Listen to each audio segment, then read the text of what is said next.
Amen. Praise God. Sige po, tayo muna magsitayo at tayo manalangin. Awitan lang uli natin si Lord. Awitin natin yung chorus nitong ligtas. Tayo sa katabi mo, palagi kang ligtas sa Panginoon. Lagi kang ligtas. Lagi kang ligtas. Sige, awitan natin minsan pa ang Diyos. Habang inaawit mo yan, alalahanin mo ang tunay na kaligtasan na kailangan natin. Kaligtasan hindi sa gyera, kaligtasan hindi sa anumang aksidente, kundi kaligtasan sa mga parating na maaaring oras ng paghuhukom at kaligtasan na tumibay ang puso at ang ating pananampalataya sa muling pagbabalik ng ating Panginoon Jesucristo. Sige po, sabay-sabay tayo, awitan natin to.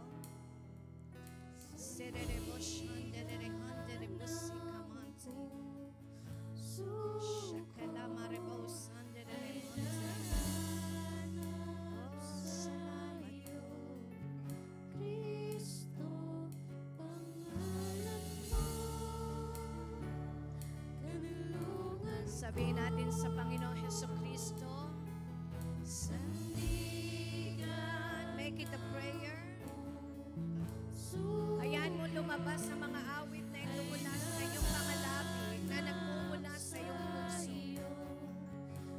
At dalangin ko na ang Espiritu ng Diyos ang siyang nagmumuri sa mga oras na ito. Hallelujah! Sandigan, sandigan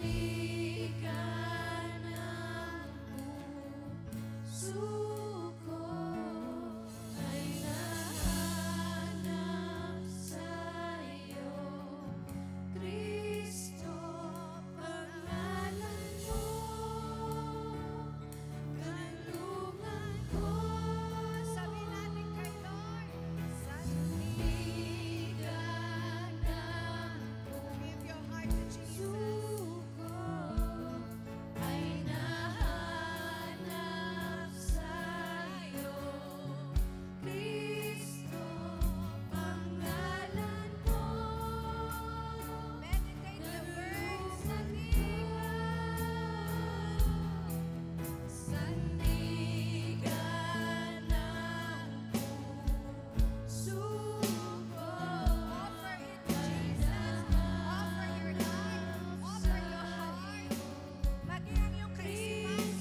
ginagawa namin habang kami nandito sa mundo. Ang iyong salita ang nagtuturo sa aming puso upang kami ay mabuhay ng naaayon sa iyong mabuting kalooban. Ang iyong mga salita ay tunay na sandigan, tunay na kalakasan kung kami man ay manghihina. Ang iyong salita ay tunay na buhay, hallelujah, na may kaakibat na kagalakan, may kaakibat na pag-ibig, at may kaakibat na tunay na nagbibigay ng natatanging kayamanan. Salamat po, Panginoong Jesus, sa lahat ng mga tao na nandito ngayong araw na ito. Marami ang natatakot sa labas, pero pipiliin namin na kami ay magbigay ng oras at panahon manatili sa presensya mo. Dinidesisyonan namin araw-araw na hahanapin namin ang iyong katwiran. Mananatili kami kung nasaan ang iyong salita. Mananatili kaming nakatayo sa matibay na pundasyon ng iyong salita, Panginoon. Salamat po, hallelujah. At sa gabing ito, patuloy kong dinideklara ang kapangyarihan ng banal na Santong Espiritu na hindi mahahanap sa labas. Ang biyaya mo na hindi namin makukuha ng kahit na anong yaman ng mundo. Ang pag-ibig mo na bumabalot sa amin, laging nagsasabi at nagpapaalala kung gaano mo kami kamahal at gaano mo ninanais na isang araw ay kami makasama dyan sa piling mo. Salamat po, Ama. Ang lahat ng ito ay biyaya mo sa lahat ng mga taong pinili ang kalwalhatian ng Panginoong Hesukristo. Kaya ngayong gabi, anuman ang naging desisyon namin, Panginoon, ay pinagpapasalamat namin sa iyo.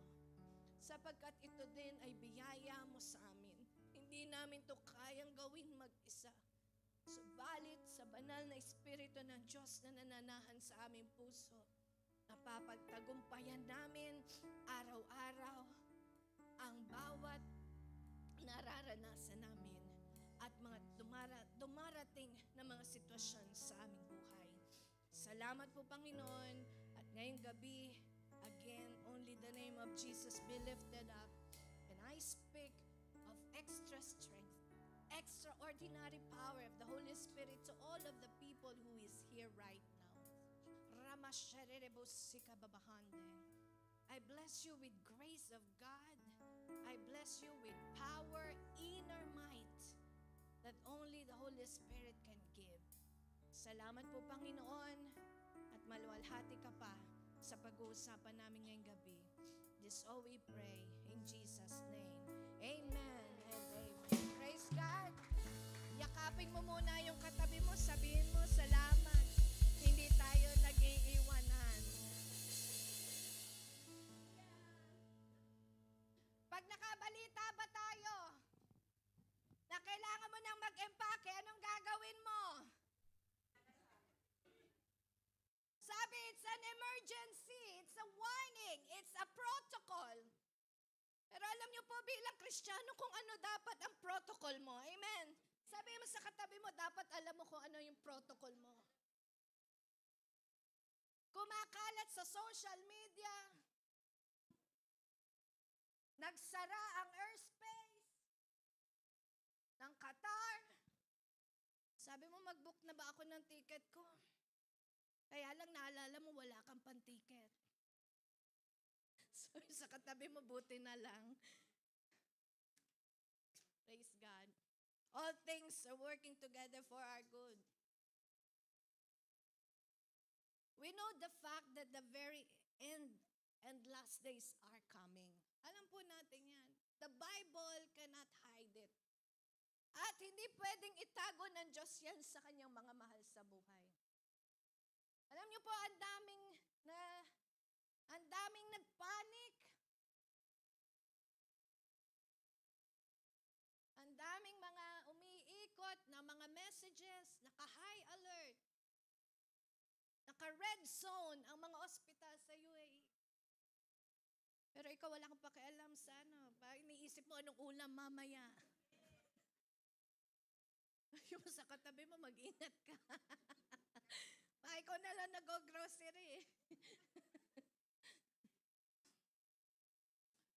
But a childlike faith, yes, it's a good attitude.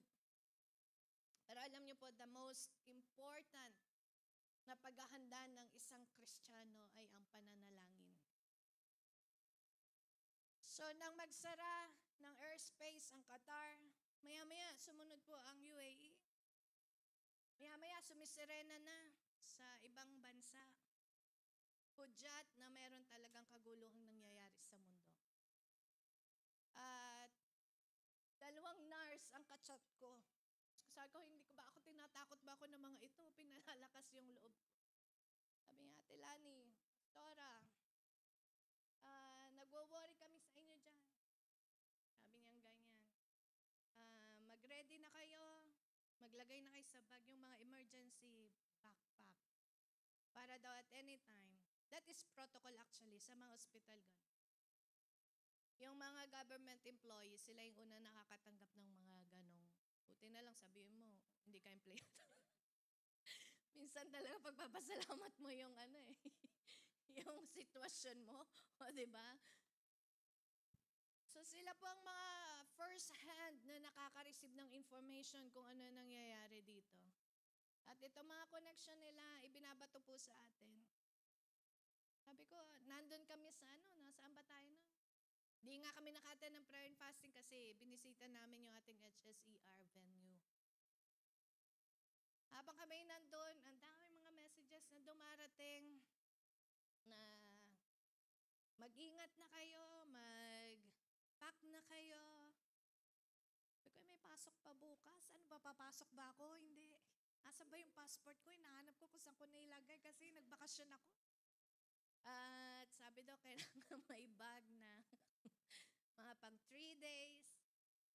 Siguro kailangan may grocery. Ganyan. Kasi pag nag-total shutdown, talaga pong as in total shutdown. Bakit ko po sinasabi ito? It could be possible. Pwede mangyari at any time. Yung ang airspace na sarhan nila eh. So, yung pwedeng gawin ng tao sa mundo, posible po lahat yan. At kaya yan nakakarating sa atin kasi nga, nangyari na din yan dati. At sabi pa nung isang nurse, sabi niya nangyari po sa amin yan nung Iraq pa dati ang kawarwar ng ibang bansa. So, ngayon, ganyan din, naka-red alert, naka-red zone, naka-high alert, mga ospital at yung mga base at yung mga exit, tsaka yung entrance. Ang ibig sabihin lang niya, pati mga airport siya shutdown. Ibig sabihin lang niya, hindi ka makakaalis kung nasaan ka. Doon ka lang. Yan nga pinaghahanda doon eh. Maaring pati mga, mga building ipapasara. So, ganyan po ngayon nangyayari sa Israel, sa Iran. So, sabi ko sa Lord, habang kami ay kinakausap ako ng Panginoon, sabi ko, Lord, ano ba yung, gusto ko pong malaman yung kalooban mo. At basahin niyo po ang Daniel, Book of Daniel. You want to open your eyes. It will not give you yung exact words, but it will give you wisdom. Daniel 8, 9, 10. Dire-diretso na po yun. It's a prophetic, it's a prophecy of what is happening now around the world. At sabi ko parang kinakabahan ako, pati si Danessa nag-send sa akin ng PDF. Pero wala naman siyang sinabi kung magaganon. Pero protocol daw yun. Kasi nga protocol ng mga kumpanya yun. Pati dapat merong may knife kung ano yung nakalagay. Ngayon, sabi ko, Lord, mangangamba ba ako? Siyempre, minsan nagtatanong din ako kung kailangan kong mangamba, kung kailangan kong mag-isip. Then the Holy Spirit told me, you pray for 1 hour. Pray in tongues. Pupunga ka ng mga partner in the kingdom, in the vineyard. Immediately, right, parating pa lang ako sa bahay, nag-message ako sa mga intercessor. Thank you mga intercessors sa primary 12. Let's pray in tongues in 1 hour. 11 o'clock to 12. You send 5 minutes. Every 5 minutes na natatanggap ko, sumobra nga eh. So, dami na nagpadala. Pero sabi ko, sige, hanggang 12:30. Isa-isa ho, sinasabayan ko. Every, tongues na nare-receive ko, I prayed also. Sumobra sa isang oras kasi dami yung intercessor, tapos yung mga P12. But I thank God for that. Sabi ko, mag-exercise pa ako ng umaga. Di na lang mag-exercise. Kaya hindi. Pero nakapag-jogging pa po ako. Ang galing ng Lord, no? 4:30 ginising pa niya ako. Sabi niya, bumangon ka na. Naghawa pa ako ng celery juice ko. Nakapag-boiled pa ako ng itlog. Sabi ko, nagre-ready pa talaga ako. Nag-treadmill pa ako ng 15 minutes. Nakaligo ako. Nakapag-plancha pa ako ng buhok. Nakapasok ako sa office. Praise God. Alam niyo po nakakatuwa sa Panginoon, nireveal niya sa akin, the world may have been chaos at ipapaprepare sa'yo ng mundo yung pangmundo. Pero sabi niya, huwag ka mag-alala. Hindi niyo kakailanganin yung ganong preparasyon. Dahil bago pa dumating yung time na yon, ang lahat ng kasama sa first flight, hindi na tayo dadanas ng abomination. Kaya sabi mo sa katabi mo, dapat nasa first flight tayo. What's that? That's the rapture. And alam niyo po, habang kami nagpe-pray hanggang 12:30, I think that is the last prayer na sinend ko. Then I send a concluding prayer sa group. At the morning, pagbukas ko ng si Trump agad ang narinig ko. The second Trump. Sabi niya, ceasefire. Praise God. Ceasefire. Pero sabi ng Holy Spirit, but don't stop praying. Continuously praying. Kaya nung gabing yon, nag-commit na rin ako sa Lord. I'll pray another 12 hours on Thursday night. So if you want to, kasi may practice pa yung worship, right after the worship, I'll pray. So kung may sasama sa akin, i-open ko yung pastoral. Pero kung wala, doon na lang ako nakikikwarto ako ngayon kay pastor kasi wala naman siya. Kaya lang ayoko rin doon kasi nga parang pagka may kama, parang nakakatulog ka. Kaya nag-24 hours po ako, nandun ako sa labas, sa salas. Naglatag lang ako ng carpet, tapos pinalibutan ko yung sarili ko ng whiteboard, nung kalahating division. Pero meron ako dong couch. Yung couch namin na bulok-bulok na. Baka gusto niyong palitan. At doon po ako namamahinga. Praise God, napagtagumpayan naman po natin. Glory to God, na kapag 24 hours tayo, praise God. Though may tulog din yun. Kasi nga, si Danessa, pag naririnig ko yun na yung paa niya nalabas, nagigising ako, sabi ko, praise God. Nag-a-alarm daw siya para tingnan niya, checkin din kung baka nga natutulog lang din ako. And talagang the first and foremost preparation that we can do is to pray. Sabi mo sa katabi mo, manalangin tayo. Kaya ang encouragement ko po sa inyo ngayong gabi is not to meditate on those things. Kasi mangyayari po talaga yon. When you meditate the Word of God itself ang nagsasabi kung ano mangyayari. Since it's already there in the Word of God, ang kailangan mo na lang aksyonan. At ang sabi pa ng iba, sabi ko pa, Lord, ano ba yung ipagpe-pray ko? Pagpe-pray ko bang patigilin ang gyera? Ang sabi ng Diyos akin, no. Hindi yun ang prayer mo. Kasi pagkalooban ko, mangyayari talaga. This is your prayer. Manalangin ka na maging matatag ka hanggang sa huli. That's the prayer that we need. Kasi darating po talaga ang time of testing ng mga Christian. Gaano tayo katatag kapag ganyan na yung mga nababalitaan. Yung iba nga nakalimutan na Kristiyano sila. Kasi nakisabay na sila sa ayon ng mundo.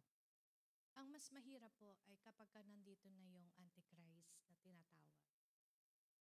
Maganda sanang ikwento nito about the rapture. Pero ito, pag gabi po natin ito pinag-usapan, wala na akong kausap. Pero napakaganda nito sa spirito. Kasi mauunawaan mo at hindi ka matatakot. And pangalawa, ma-excite ka sa coming ng Panginoong Jesus. Pero kung ngayon, you have to check your heart now. Ano ang estado ng puso mo kapag ang usapin ay patungkol sa rapture? If you still don't believe, I'm interceding in the power of the Holy Spirit that may the Lord open your heart. Because yun po ay katotohanan na maraming tao nagbabaliwala. Kinabukasang umaga, may message. Kwentuhan na lang tayo. Kinabukasang umaga, may message ko agad yung pamilya ko. Dearest family. Minessage ko na sa Facebook. Kasi ayoko ma-miss yung pagkakataon. Sabi ng Holy Spirit sa akin, if you can remind other people, why don't you remind your family as well? Dapat nga inuuna natin pamilya. Kaya kung kayo may mga pamilya po, huwag kayong matakot na i-reject nila yung message nyo. It is the right time for them to be reminded kasi nangyayari na yung sinasabi ng Bible. Sa una, nagpasalamat ako sa Lord. Pangalawa, binigyan ko muna sila ng assurance that we are all safe in Jesus' name. Wala tayong nararanasang katulad ng sa Israel. Pero at the end, I remind them and I warn them. Tapos alam niyo po na kanina habang nakanta, sabi ko, bakit ko nga ba ni-remind yung pamilya ko? Doon ko napatunayan, kaya ko pala ni-remind yung pamilya ko kasi mahal ko sila. At the end of the message, yung iba natatakot kasi nga, baka daw parang nagpapaalam na, bakit ganon kasi yung mindset ng tao? Ano naman kung magsabi yan na ang mahalaga, nakapagpasalamat ka habang buhay pa. Habang nandiyan pa, habang may pagkakataon. Kailangan magpapasalamat pag wala na. Let's change that mentality. That's not from God. You don't declare death. Kapag nagpapasalamat ka, hindi dahil mamamatay na yung tao. Hindi. Ano lang yun? Mga premonition na pinaniniwalaan sa Kristiyano, walang ganun. When you give thanks because you appreciate what the Lord is doing in their lives. Kaya sabi ko sa kanila, ngayon, kanina, sabi ko, Panginoon, bakit ko nga ba winarningan yun? Una kasi pinaano sa akin ng Lord, kasi mahal mo yung pamilya mo. Kaya pala ang Panginoong Jesus, winawarningan niya tayo from the beginning kasi mahal niya tayo. Diba? Sino dito yung may mga mahal sa buhay, ayaw mo silang mapapahama? At alam mo kung ano makakabuti, yun ang sasabihin mo sa kanila. Kaya nga maraming nagkakagalit Kasi nga ikaw, alam mo makakabuti, sinasabi mo sa kanila, kaya lang, ayaw nilang makinig. Pero ngayon, sabi mo sa katabi mo, totoo ang pag-ibig ng Diyos sa'yo. Kanina, yung binasa natin, paki-flash lang po ulit, Psalm 144, verses 1 and 2.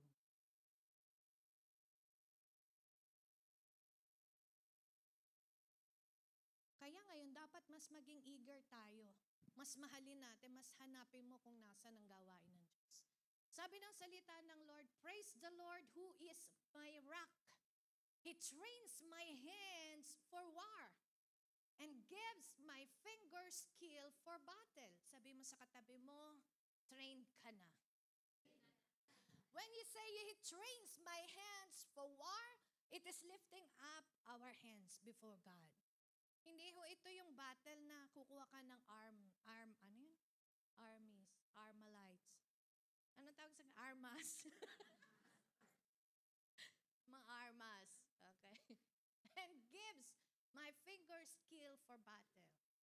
And dito sabi ng Lord, He is my loving ally and my fortress, my tower of safety, my rescuer.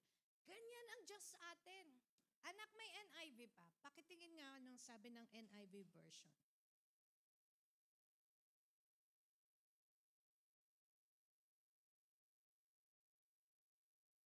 Ito maganda. Again, sabay-sabay tayo. 1, 2, 3. Praise be to the Lord, my rock, who trains my hands for war, my finger for battle. He is my loving God and my fortress, my stronghold and my deliverer. My shield in whom I take refuge, who subdues people. Imagine how beautiful are the Word of God. Yung Diyos na pinaglilingkuran natin, He is our loving God. He is our fortress, our stronghold, our deliverer, our shield, and our refuge. Saan ka pa hahanap ng ganyang kaligtasan? Sa gitna ng kaguluhan, wala kang mahahanap na magliligtas sa'yo in the middle of the chaos na katulad ng pagliligtas ng Diyos. Kaya nga 'di ba sabi doon sa Isaiah 28 last week, kapag ka ang Diyos ang ginawa mong foundation, siguradong hindi ka na uling lalayo sa Kanya. Hindi ka na uli aalis at maghahanap ng iba pang mas matibay na sandigan o mas matibay na kanlungan. Tingnan po natin ang Psalm 136 verse 1. So paano ba? Ano ba yung mga karakter na nade-develop sa atin kapag Word of God ang ginawa nating foundation? Number 1, the Word of God will make you steadfast. Sabi mo sa katabi mo, steadfast. Ano ibig sabihin ng steadfast? Similar sa word na immovable. Pero pagiging steadfast gives you the clarity na nananatili ka. Kaya ka nananatili because you know the truth. Psalm 136 verse 1. Ano po ang sabi ng Psalm 136 verse 1? Give thanks to the Lord, for He is good, and His love endures forever. Yung endures, yan yung steadfast. Ano ang pagkakaunawa nyo pagka sinabing durable? Isa lang yon. Anong, hindi orokan, ano yung isa? Yung sa ganon, durable. Tupperware. Nagsara na po yung Tupperware. Nag-declare na sila ng bankruptcy. So, hindi pa rin sila ganon ka-durable. Ano yung durable? Matibay. Matatag. Kahit ihampas mo. Totoo ba yung mga yung mga maletang inihahampas? Di nga nasisira, nawawalan lang ng laman. Durable, endures. Ang pag-ibig ng Diyos endures forever. Sabi sa ibang translation, God's love, His steadfast love lasts forever. Ibig sabihin ng durable, long-lasting. Totoo naman, pagka mga quality, talagang mga pangmatagalan. Pero darating at darating ang panahon, mawa-worn out yon. May it be 30 years. Sino ditong merong pang Tupperware? Alam mo kung bakit durable yun? Ginagamit lang pag may bisita. Timplahan ng juice, tapos may nakasabit dun sa... Tapos yung mga ginagawang mga gulaman na iba't ibang kulay. Kami lang nagkakaintindihan ng mga kaedad ko. Yung mga millennial, wala sila nun. Kasi wala na silang mga durable. Pyrex ang meron sila. Mga disposable. Hindi, Pyrex is glass. Ano ba yan? Okay. Ano pong ibig kong ipahayag dito ng Panginoon dito sa word niya? Gusto niya ipaalam sa iyo na ang pag-ibig ng Diyos ang magpapatibay at magpapatatag sa iyo sa mas mahabang panahon. Amen? Yung ibang pag-ibig, panandalian lang yan. Yung ibang ang pag-ibig lumilipas, kumukupas, humahanap ng iibigin muli. Pero sa Diyos, kahit ayaw mo na sa Kanya, mahal ka pa rin ng Panginoon. Sabi mo sa katabi mo, kahit takbo ka ng takbo, absent ka ng absent, mahal ka pa rin ni Lord. Amen? Amen? Ganun ang Diyos Hindi yung ginagawa natin kung bakit siya umiibig dahil siya ay Diyos ng pag-ibig. Panginoon. Pero alam niyo po, dapat natin gawin, ingatan natin ang pag-ibig ng Diyos na ipinagkaloob sa atin. Alam mo ba, kailangan mo ring ingatan yung umiibig sa'yo. Sino dito yung pagka umiibig sa'yo, sinasaktan mo lang? Ay, hindi pag-ibig yun, sakitan yun. Halika, magsakitan tayo. Kasi sasabihin mo. Amen. So ang gusto ng Diyos, ingatan din natin yung pag-ibig niya na ipinagkaloob niya sa atin. Alam niyo po, yung pag-ibig ng Diyos, hindi yan nagmamaliw. Amen. Hindi yan nawawala. Kaya ang Panginoong Hesukristo, anong dinala niya sa atin? Pag-ibig. Sabi mo sa katabi mo, the steadfast love of the Lord never ceases. Ano ibig sabihin nun? Abay, never ceases. The steadfast love of the Lord never ceases. His mercy to an end. Amen. Verse na tayo. Romans 5 verse 5. Ano pa sabi na Romans 5 verse 5? And hope does not put us to shame. Bakit? Di ba yung nung nakaraan? And the word, and Isaiah 28 verse 16, those who put their trust in the Lord will never be put to shame. Why? Because God's love has been poured out into our hearts through the Holy Spirit who has been given to us. Next, Revelation 2 verse 25. Bakit kailangan nating ingatan ang pag-ibig ng Diyos sa atin? Sige po, basahin natin.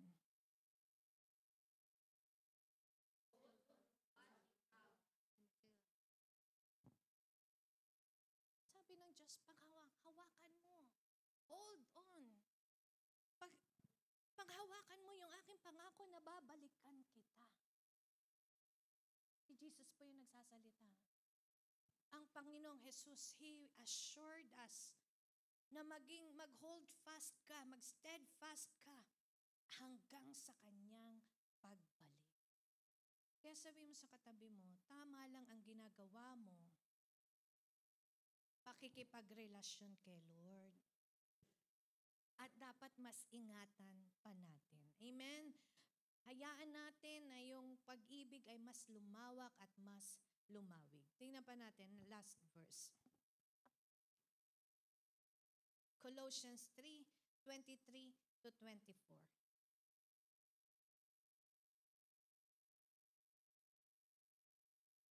Kaya po kung ano mga negative report ng war, there are war, meron talaga. Sa bahay pa nga lang, minsan may war na. Sa office, meron din. Akala nyo ba? Actually, ang tunay na war nasa sa loob mo. Sabi ni Apostle Paul, may dalawang naglalaban sa loob ko. Gusto kong bumait, pero di ko magawa.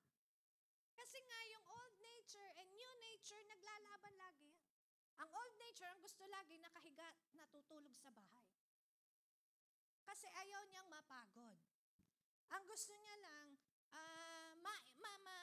maanuhan itong flesh. Ma-indulge kung ano yung, ma-serve kung ano ang gusto ng flesh. Pero yung Espiritu ng Diyos, ang hinahanap niyan, spiritual. Kaya ang church, hindi pwedeng mawala dito sa church ang usaping spiritual. Kasi ang Diyos natin, spirit siya. Tapos yung ibang mga fellowship, gusto nyo walang spiritual, hindi ho pwede.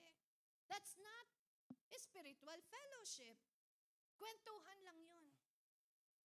Pero pagka tayo, spiritual, ang hinahanap ng espiritu mo palagi, yung mga gawaing pang-spiritual, gawaing makalangit. Pero pagka ang hinahanap ng katawan mo ay yung kainan lang, teka, maglalaban yan, dalawa. Maglalaban. Kung sino pinakakain mo, yun ang malakas. Ay mo, kainan eat all you can. Doon ka sa eat all you can. Pero mapagtatagumpayan mo yan pag pinakain mo. Hindi, word of God muna. Sabi, man does not live by bread alone. Sige na, tiisin ko muna yung ano ko. Kasi after ng Bible study, may kainan naman. Amen. May Yung iba nga, ma-attend na lang para sa kainan eh. Pero okay lang yun. Bahagi yun eh. Huwag ka lang a-attend, pagkainan na lang. Nadating ka, ay kasi na-traffic ako, o kaya naipit ako, nag-overtime ako. Hindi pwedeng ganun. Amen? Amen. Tingnan natin. Ano sabi ito? Whatever you do, sabi mo sa katabi mo, ano mang gagawin mo mula ngayon? Work at it with all your heart as working for the Lord, not for human master, since you know that you will receive an inheritance from the Lord as a reward. It is the Lord Christ you are serving. By the way, our verse tonight is there in 1 Corinthians 15:58. Paki-flash nga po muna. That's the number 1. The Word of God will makes you, yan. Basahin natin, 1, 2, 3. Therefore, my beloved brothers, be steadfast, immovable, always abounding in the work of the Lord, knowing that in the Lord your labor is not in vain. Number 2, the Word of God makes you immovable. Kanina, steadfast. Ibig sabihin yung pag-ibig ng Diyos ang nagpapanatili sa iyo, ang magpapatibay at magpapatatag sa iyo hanggang sa huling panahon. Number 2, the Word of God will makes you immovable. Ano ba pagka sinabing immovable? Hindi ka na gumalaw. You will never be shaken. Kaya kung meron man ditong nag-impake kagabi, impake mo lang yan. Pero sa susunod na makarinig ka ng balita, pero kaya nga ang gusto ng Diyos, araw-araw kang nananalangin eh. Para ready ka. Hindi yung kung kailangan manalangin, doon lang tayo magpe-pray. Again, you pray every day. So, immovable. Tingnan po natin ang salita ng Diyos in Colossians 2:7. Pag sinabing immovable, nothing can move them. May it be storm, may it be wind, may it be situation, may it be lackness. Hindi ka mamumove ng kawalan ng buhay mo. Hindi ka mawawalan ng pag-asa, tiwala sa Diyos. Bakit? You are rooted and built up in Him. Kanino ka dapat rooted? Kay Jesus. Sabihin mo, the Word of God. Dapat dun ka na be built up, strengthened in the faith as you were taught, and overflowing with thankfulness. Amen. Kapag ka mga immovable, hindi agad nagpapanik yan. Kahit maubusan ka na sa grocery, huwag ka magpanik. Kahit marami kang pambili, ang Diyos ang magsusustain sa atin. Alam niyo po, pagkamahal ka ng Diyos, at alam niyang gagawin niya itong ganitong pangyayari, una kang isisecure ng Panginoon eh. Hindi ka pababayaan ng Diyos. Kailangan lang nandun yung tiwala mo sa ganong pagkilos ng Lord. Eh, minsan mas nauuna ka pang nangangamba eh, kaysa dun sa mga hindi Kristiyano eh. Sabi mo sa katabi mo, huwag kang mangangamba. Alam niyo po, ang ipangamba natin, kung meron man dapat tayong ipangamba, ang ipangamba natin, tatanggapin kaya tayo ng Panginoong Jesus. Magkikita kaya tayo ni Jesus. Amen. Mas lalo tayo dong mangamba. Pero kung sigurado ka sa salvation mo, huwag ka ring mangamba. How many of you are assured of their salvation? Amen. Echipon. Habang nagme-meditate po ako kagabi, isang gabi, nung nananalangin, ang sabi ng Lord sa akin, maraming tao ang mangangamba dahil sa nangyayari sa kapaligiran. Pero ang dapat talagang tingnan ng isang Kristiyano ay ang kanilang buhay at ang kanilang puso sa Panginoong Hesukristo. Kaya parehas lang yung may pera at saka walang pera, yung mayaman at saka hindi mayaman. Sa pagbalik ng Diyos, parehas lang na yan.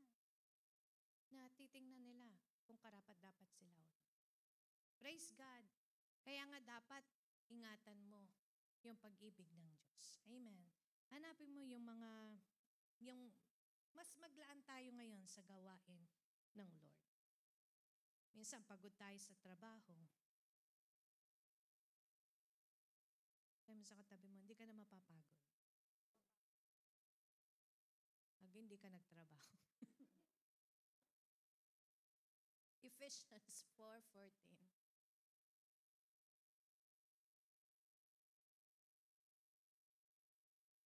Ayan, 1, 2, 3. Then we will no longer be infants, tossed back and forth by the waves, and blown here and there by every wind of teaching and by the cunning and craftiness of people in their deceitful scheme. Immovable because of the teaching, hindi ka na mawawala sa pananampalataya mo sa Panginoong Hesus. Marami pong darating na mga false teaching. Okay?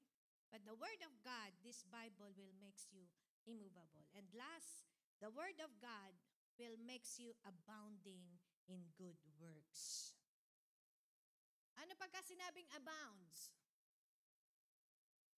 Abounding in good works. In these last days, dapat lalong makita sa buhay natin yung mga good works ay namamayagpag. Amen. Hindi good works na tumulong ka sa mahirap, naka-video, hindi. Good works wherein the name of Jesus Christ are being glorified of what we are doing. That is good works. Amen. Dapat yung Word of God na pinakikinggan natin, dapat nagtatransform sa atin para mag-abound o bumukal ang mga good works sa buhay natin. Kaya wala nang reklamo. Sabi sa katabi mo, wala tayong reklamo. Wala tayong pagod. Wala tayong stress. Amen? Puro kaligayahan ang paglilingkod because that is good work. 2 Timothy 2 verse 15.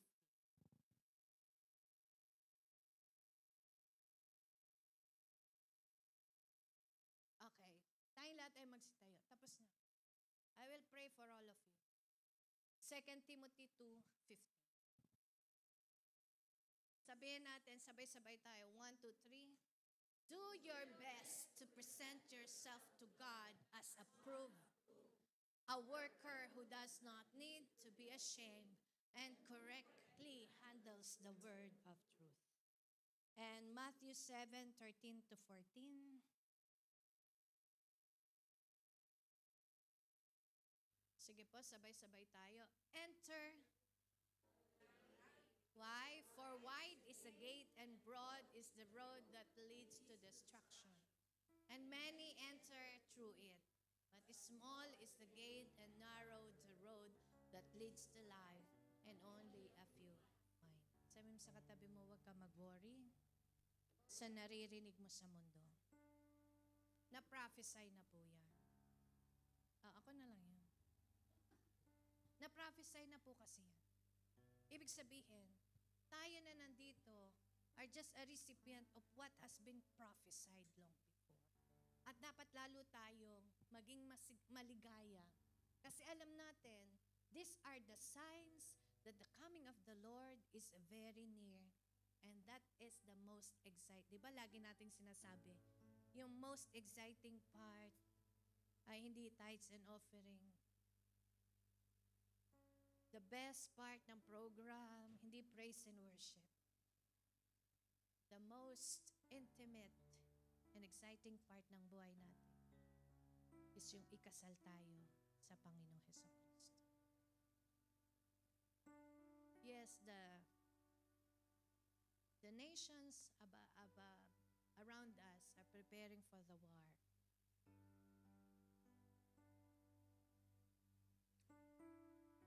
The sign.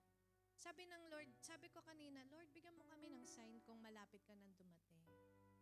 Ang sabi ng Lord, I will not give any further sign that I'm coming back. Kasi magre-ready kayo. Sabi niya sa akin personally, bakit ka nangihingi ng sign? Dahil para makapag-ready ka? Dapat ready ka na ngayon kahit walang sign. Dahil nag-expect ka sa pagbabalik. This is something that we should not neglect. Message of the year, Glorious 2025. And habang nag-uusap nga kami ng Holy Spirit Encounter, mga workers, batch 12 is the completion year.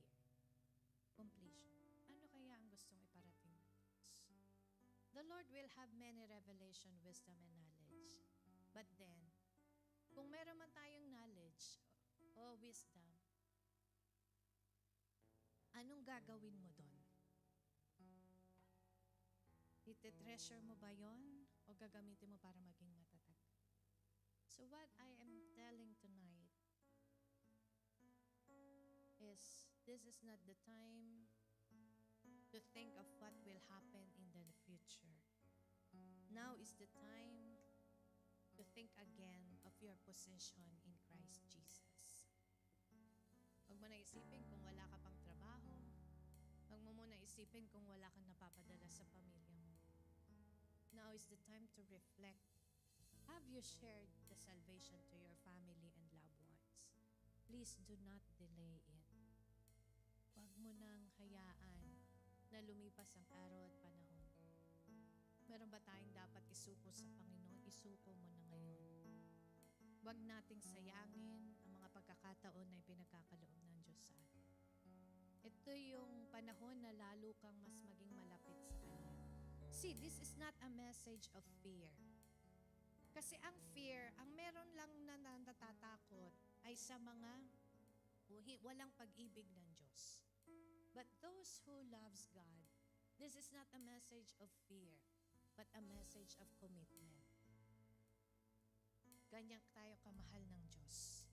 At ikaw ang dahilan kung bakit siya naparito. So tonight, I want to pray for all of you that may you receive extra strength, revelation, and wisdom. Kung ano ang dapat mong gawin sa mga ganitong oras at panahon. Kung ano ang dapat mong maging attitude or character. Kung ano ang dapat pinagtutuunan mo na ng iyong tunay at lubos na kaisipan at puso. Kung ano nga ba ang totoong halaga ng Panginoong Hesukristo sa buhay mo. Meron tayong mga plano, bumiyahe, magbakasyon, bumili ng bahay, bumili ng lupa. Walang masama if you want to plan that. Pero bago mo isipin yun, ngayong oras na ito, isipin mo muna ang kondisyon ng puso mo sa harapan ng Panginoong Hesukristo. So tonight, I will pray for you that may you be filled with extra courage from the Lord, na sa tuwing makakarinig tayo ng mga negative reports, your first preparation is to pray. The first position that we must do is to kneel down before the Lord and offer a prayer, an intercessor prayer to loved ones, to our family, and to those around us. Let's lift our hands before God habang maawit ang mga worship word. And if it is you